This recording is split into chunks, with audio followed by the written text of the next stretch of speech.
guys, I'm back again. This is Miss Debbie at Cox ESP. Let's continue with our chapter book on Wooden Willie. Chapter 12, okay? So here we go. The boy who changed into a pig. This is the next chapter here.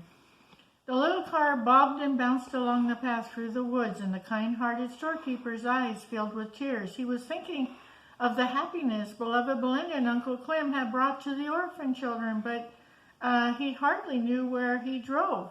Luckily, the little car did not strike any trees, as the birds were singing in the trees and the little creatures in the grass were chirping merrily. The ride was a happy one. "It must be nice to feel that you made others happy," the storekeeper remarked. "Indeed, you must feel happy," Uncle Clem replied.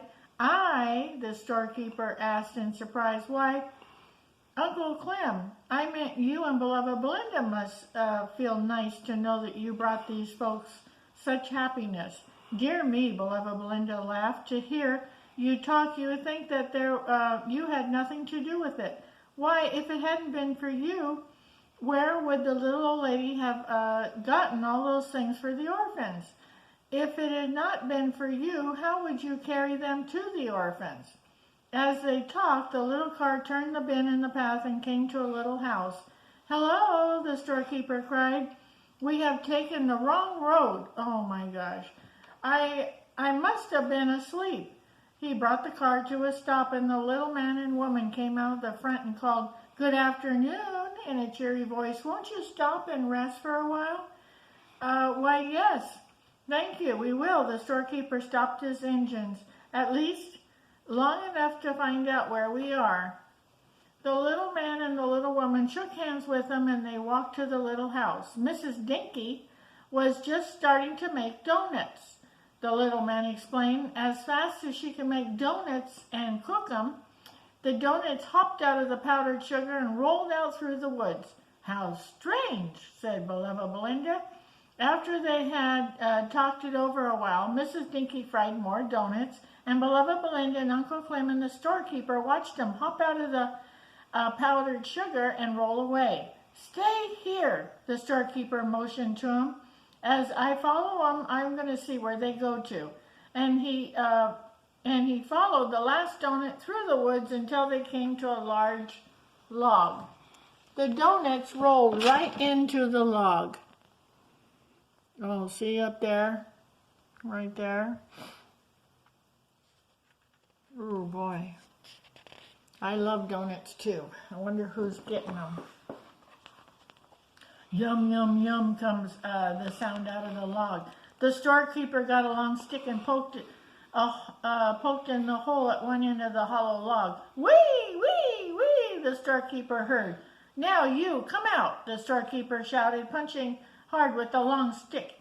And who should run out was a little bitty pig. "There," the storekeeper said, giving that pig a crack on the back with a long stick. "Take that." And the little pig went squealing through the woods. When he was out of sight, the storekeeper chuckled to himself and walked back to the tiny house. So Mrs. Dinky made a whole new batch of donuts, and everybody had all they wished. Since the storekeeper had broken the magic spell, the fat little pig had put on the donuts. As soon as the storekeeper and beloved Belinda and Uncle Clem had thanked Mr. and Mrs. Dinky for the delicious donuts that they had eaten, they climbed into the storekeeper's car. They had hardly started when they heard Mrs. Dinky yelling behind them. "Mr. Dinky is running after us," beloved Belinda told the storekeeper. "Then we better stop," the storekeeper said. "What's the trouble?" asked Uncle Clem as Mr. Dinky ran up to the car. You hardly started the car," Mr. Dinky said, "when who should run into our house but Percival Pig, and he has carried Mrs. Dinky away with him."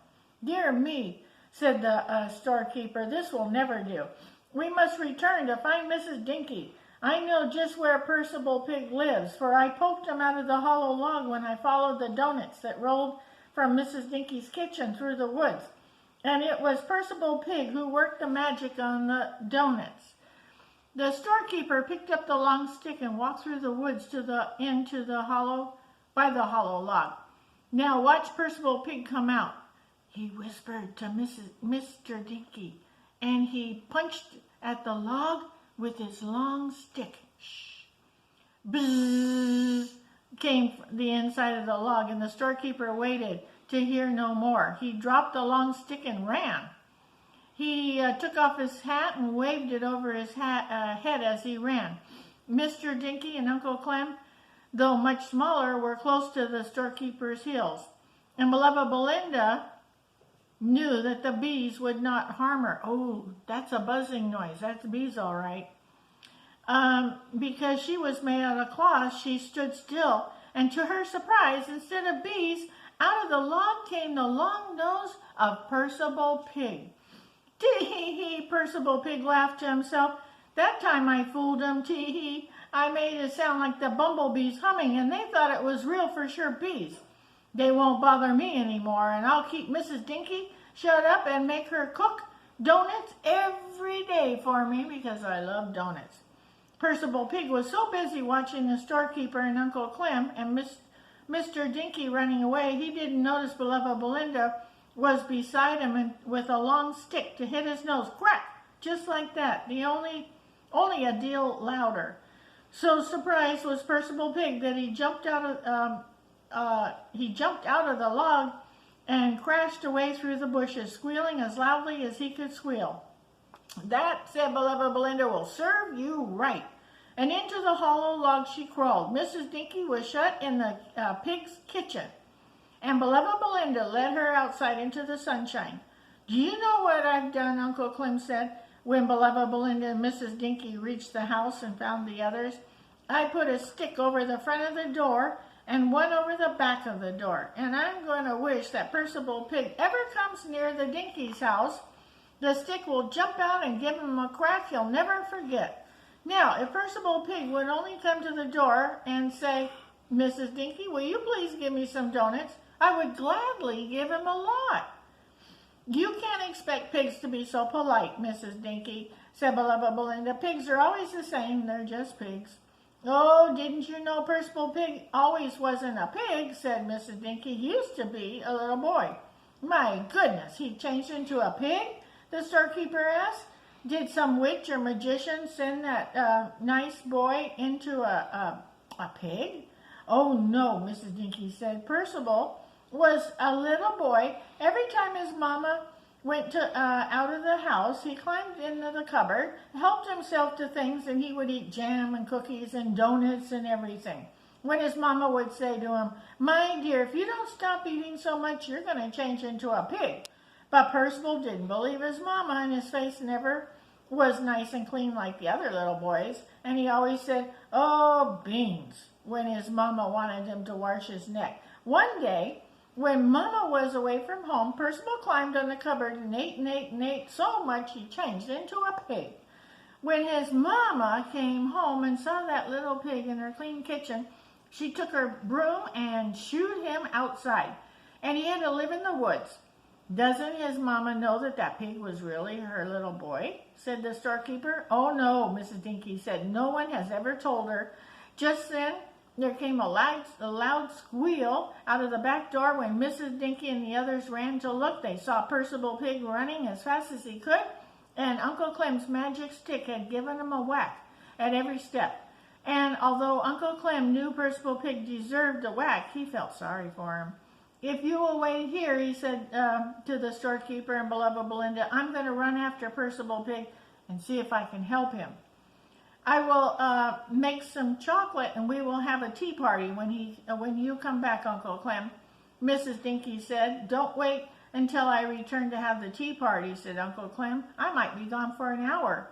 Uncle Clem ran through the woods in the direction of Percival Pig, and soon he came to a lady who had been carrying a basket of cookies. The cookies were all gone. Dear me, whatever is the trouble, Uncle Clem asked, and he gave her a handkerchief to wipe her eyes. I just baked a lot of cookies to take to Mrs. Dinky's house, and along came this pig, and he ate them all up. Well, Uncle Clem said kindly, you run over to Mrs. Dinky's house just the same. You'll find the storekeeper and beloved Belinda having a tea party with Mr. and Mrs. Dinky. You'll like the storekeeper. He is very, very kind." The pretty lady smiled and went tripping through the woods to Mrs. Dinky's house, and Uncle Clem followed after Percival Pig until he came to his hollow log. "Percival Pig, Percival Pig, come out," said Uncle Clem. "I want you to go to Mrs. Dinky's house."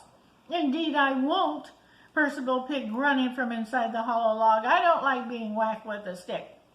"Oh, that was a magic stick, Percival Pig," Uncle Clem said, "and if you're a good boy, it will never touch you."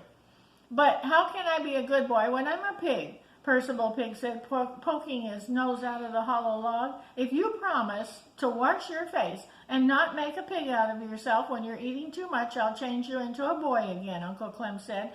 "I promise, honest," Percival Pig said.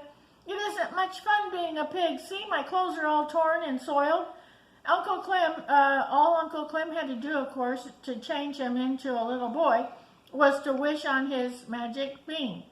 "So that will be much better for sure." And there stood Percival, a nice clean boy again, because he wished with his bean.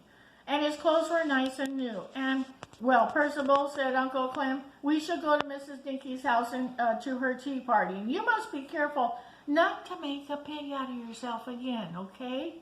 All right, we're going to leave it there. We'll see you.